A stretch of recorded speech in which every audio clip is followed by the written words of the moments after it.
Check out this free video and make sure you hit like and subscribe. After the Elimination Chamber highlight package, last night's Raw kicked off with an incredible CM Punk promo. He stormed down to the ring, kicked over the Prime display, jumped onto the announce table. He cut his promo right to the camera. He called Rock a bald fraud. Bald fraud. He called himself middle-aged and crazy and said he felt like hell to get into the main event at Mania, while The Rock just walked in and big-timed everyone. Punk told him to stop pretending like he loved the business. He would never stoop to wearing a fake title belt, and he'd never sell his soul. He then tore into John Cena. After 20 years, now everyone can see what he knew all along, which is what John Cena was just full of BS. Punk said that he'd see both of the bald frauds down the road and then transition to Seth Rollins. Punk said that Becky Lynch better come get her man before he put him in a wheelchair. Rollins' music hits.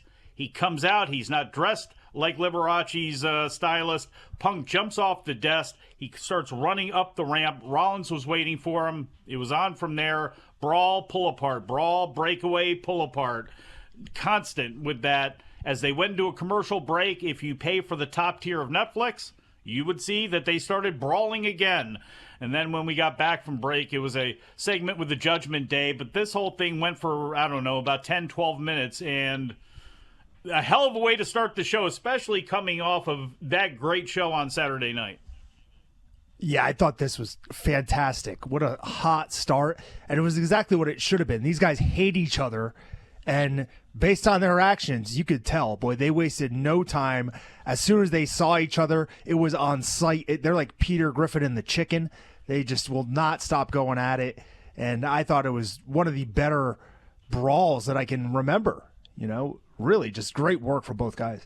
Don't want to say the live rounds, but a couple of potatoes in there. A couple Travis Scott-esque shots. Yeah, just both guys seem to be glad to be taking in this. So they did a great job. And yeah, Punk shot a nice single leg, although somehow he ended up on bottom in that. I don't understand, but yeah, good use of his MMA skills there by CM Punk during that brawl.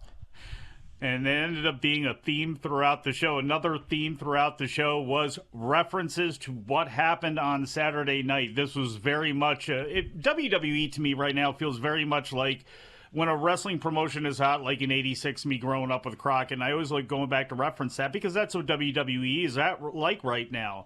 And you have so many hot people, you have so many things intertwined and so many different feuds and personalities intertwined with each other. But there is always one thing that is kind of the overarching thing that anybody can talk about at any time. And that, in this case, is John Cena and the deal with Cody Rhodes, and that was mentioned many times, many video packages brought up through the show. They saved the last big one. If people didn't watch Elimination Chamber, they saved the one with Cody actually getting slapped and showing the beatdown until much later on in the show, but they talked about it with some people throughout the show, which included AJ Styles at one point. But before we get into that, Judgment Day was backstage in the clubhouse. Liv and Raquel were celebrating their title win with Carlito and Dom, but Finn was all depressed on the couch when Liv asked about him. He started shading everybody, said that Liv lost in the chamber. Carlito and Dom were embarrassed by Braun Breaker last week.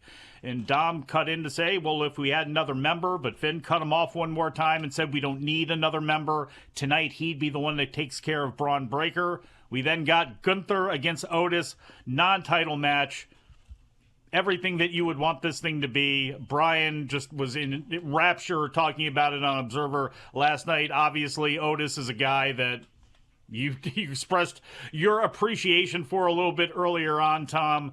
A hell of a character. I would like to see this guy actually do more. And even in losing, the fact that he stood up to Gunther, got Gunther down, stood up to him in the chop battle, which no one's ever been able to really do before, and get the advantage there. It was actually a really good night for him if they decide to move him into a Intercontinental or U.S. title picture at some point down the line. 5 years, they said. 5 years ago, he was Mr. Money in the Bank. He was. And what has happened since then?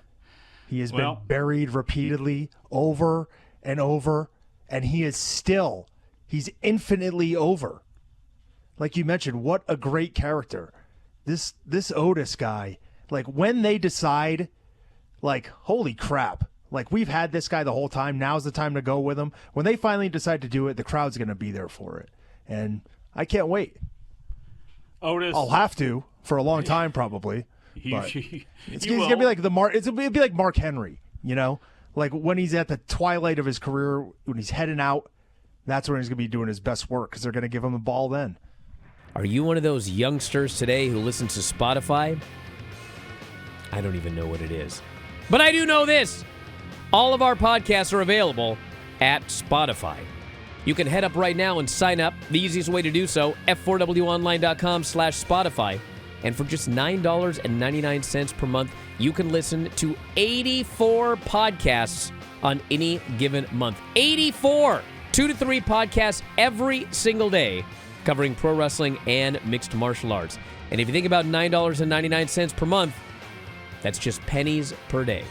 So check it out today on Spotify. That's f4wonline.com/Spotify. f4wonline.com/Spotify.